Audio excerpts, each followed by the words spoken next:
وہ لکھتے ہیں کہ حضور نے رمضان المبارک کے درس القرآن میں ایک موقع پہ فرمایا تھا کہ صرف تفریح کے لیے جانوروں کا شکار کرنا ظلم میں شامل ہے. نہیں، میں نے کہا. خام خواہ مجھ پہ جھوٹے الزام لگاتے ہیں لوگ. ہرگز نہیں کہا. میں کہ تفریح کے لیے ایسے جانوروں کو مارنا جو کھانے کے لیے نہیں بلکہ یا سجاوٹ کے لیے ہیں یا ویسے ہی مکروہ ہیں، کوا مارنا اور چیلیں مارنا، میں کہ یہ ظلم ہے.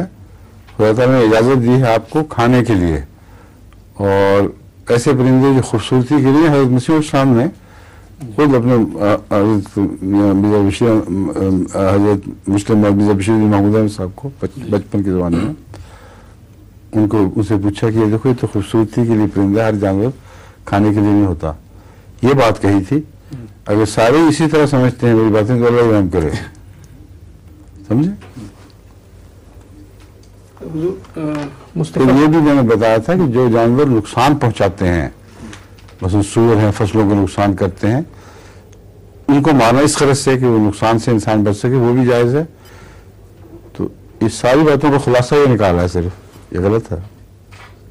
حضور یہ بھی پوچھنا چاہتے تھے کہ حضور نے اس کے بعد اپنے ایک شکار کا ذکر فرمایا. نہیں، وہ چھوڑیں اس بات کو، سوال ہی غلط ہے، میں اس کا جواب ہی نہیں دوں گا. ہاں.